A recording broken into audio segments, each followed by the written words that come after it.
आपली सह्याद्रीची तारा चक्क पोहून गेलीये चांदोलीचं धरण. हो हो, मगरींनी भरलेलं चांदोलीचं धरण, तेही 1.5 किलोमीटर न थांबता. हे करून ताराने महाराष्ट्रातील व्याघ्र संवर्धनामधील एक ऐतिहासिक नोंद केली. झालं असं की 18 डिसेंबर रोजी पहाटे विलग्नवासाच्या पिंजऱ्यातून बाहेर पडल्यानंतर STR-T5 म्हणजेच ताराने सोनारलीचे पठार गाठले. या पठारावरच ती दिवसभर बसून राहिली.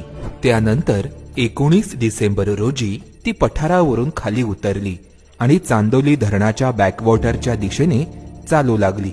बॅकवॉटरच्या भागात पोहोचल्यानंतर दिवसभर त्या ठिकाणी बसून राहिली.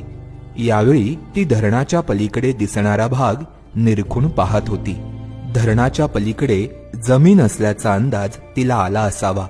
या काळात VHF मॉनिटरिंग टीम